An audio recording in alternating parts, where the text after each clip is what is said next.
துக்கமான நாள் தான் சொல்லணும் இது. என்னை பொறுத்த வரைக்கும் மருத்துவமனைக்கு போகும்போதெல்லாம் அன்பு சகோதரர், அன்பு நண்பர், புரட்சி கலைஞர் கேப்டன் அவர்கள் பூர்ண குணமடைந்து வீட்டுக்கு வந்து மறுபடியும் பழைய விஜயகாந்த் அவரை பார்ப்போம்னு நினச்சிட்டு இருந்த பல பேருக்கு இது மிகப்பெரிய ஒரு அதிர்ச்சி. ஒவ்வொரு முறையும் மருத்துவமனைக்கு போகும்போது கேப்டன் நல்லா வந்துடணும்னு இறைவனை வேண்டுவதில் நானும் ஒருவன். ஏன்னா அந்த ஒரு என்ன சொல்ற ஒரு நட்பு எங்கள் 2 பேருக்குள்ள ஒரு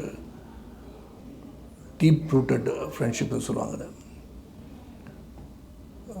அதாவது என்னுடைய வாழ்க்கை பயணத்தில், கலைவுல பயணத்தில் வந்து ஒரு மிகப்பெரிய ஒரு சரிவை நான் பார்க்கும்போது என்னை சப்போர்ட் பண்ணது விஜயகாந்த். பல முறை நான் சொல்லியிருக்கேன். அவன் அலுவலகத்துக்கு போனது எனக்கு பசுமையாக எனக்கு ஞாபகம் இருக்குது. புலனசாரணை படத்துக்காக அவருடைய மேக்கப் அண்ட் ராஜுவனை அவர்கிட்ட கூப்பிட்டு போனார். அதுதான் முதல் சந்திப்பு, நேரடி சந்திப்பு விஜயகாந்த் சாரோட. அவர் ராவுத்தர், டைரக்டர் செல்வமணி. அது ஒரு இயக்குனருக்கு ஒரு உரிய மரியாதை அன்றைக்கி அவர் எப்படி கொடுத்தான்றதை என்னால் நேராக பார்க்க முடிஞ்சது. அவருடைய முடிவுக்கு எந்த ஒரு மாற்றம் இல்லாமல் ஒரு புதுமுகத்தை அந்த படத்தில், ஒரு மிகப்பெரிய ஒரு படத்தில் இன்ட்ரடியூஸ் பண்ணணும் போது அவர் எந்த ஒரு இதுவும் கேட்கல, யார் என்னன்னு கேட்டுக்கல. படம் தயாரிச்சிருக்காரு அப்படின்னு அந்த மேக்கப் மேன் ராஜு சொல்லியிருப்பாங்க. படத்தில் போட்டார். அன்று துவங்கிய அந்த நட்பு இன்று வரை நான் வந்து விஜயகாந்த் வாழ்ந்து கொண்டிருக்கிறார் தான் நினச்சிட்ருக்கேன். நான் இன்னும் 2 ஆண்டுகளாக அவரை சந்திக்க முயற்சி பண்ணி அவர் பார்க்க முடியலன்றது ஒரு மிகப்பெரிய வருத்தம் தான்.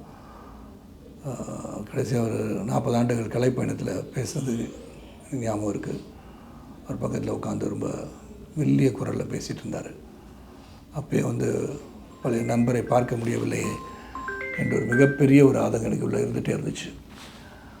ஆனால் அண்மையில் கூட மருத்துவமனைக்கு போயிட்டு வீட்டுக்கு வந்துட்டாரோன்னா சரி குணமடைஞ்சிருவார் அப்படின்னு நினச்சிட்டு இருந்தோம்.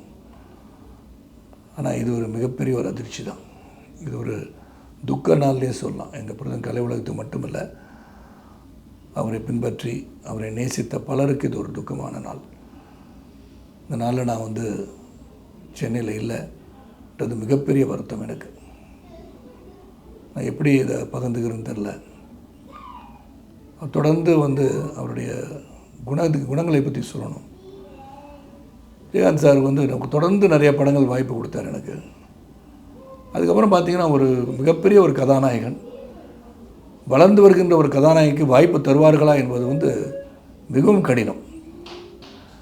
நான் அந்த ஒரு காலகட்டத்தில் என்ன தாய்மொழின்னு படத்தில் அவங்க பேனரில், அவருடைய பேனரில் ஒரு கதாநாயகனாக நடிக்க வச்சு அதில் ஒரு கௌரவ வேடம் ஏற்று நடித்தவர் விஜயகாந்த் அவர்கள். அந்த அளவுக்கு டீப் ரூட்டட் ரிலேஷன்ஷிப், ஃப்ரெண்ட்ஷிப், அது அவ்வளோ ஒரு நட்பு எங்கள் 2 பேர் பக்கம். அதில் நடிகர் சங்கத்தை அவருடன் பயணித்த காலங்களை நினைத்து பார்க்கின்றேன். அவருடைய ஆளுமை திறன் அதில் நான் பார்க்க முடிஞ்சுது. அதே மாதிரி எனக்கு கொடுத்த மரியாதை, அது வந்து பொதுச்செயலாளர்கிட்ட பேசிக்கோங்க, எந்த டிபார்ட்மெண்டலைசேஷன் சொல்லுவோம், அந்த மாதிரி பொதுச்செயலாளர் நீங்கள் பேசிக்கோங்கன்னு சொல்லிடுவார். அவர் எடுக்க வேண்டிய முடிவு அவர் எடுப்பார், நான் எடுக்க வேண்டிய முடிவு என்னை எடுக்க விட்டுருவார். அது வந்து மறக்க முடியாத ஒரு கலை நிகழ்ச்சி வந்து விஜயகாந்த் தலைமையில் தான் அது நடக்க முடியும். அது நடந்துச்சுன்னா அதுக்கு அவர் தான் காரணம். நாங்களாம் அவர் கூட இருந்து பயணித்த சகாக்களாக இருந்ததற்காக அவருடன் சேர்ந்து பணியாற்றியவர்களாக இருக்கலாம். நான் முடிவுகள், பிறரை அழைப்பது, எப்படி நடக்கணும், இதெல்லாம் சீரமைப்பு, அதை சீர்படுத்தி எங்களுக்கு கொடுத்தது வந்து விஜயகாந்த் அவர்கள். அவரை இழந்து தவிக்கின்ற ஒரு குடும்பத்தாருக்கும், தேமுதிகவின் உறுப்பினர்களுக்கும், தமிழக மக்களுக்கும், ரசிக பெருமக்களுக்கும் என்னுடைய ஆழ்ந்த அனுதாபங்களை, இரங்கலை என் சார்பாகவும், என் இயக்கத்தின் சார்பாகவும், என் குடும்பத்தின் சார்பாகவும் தெரிவித்துக் கொள்கின்றேன்.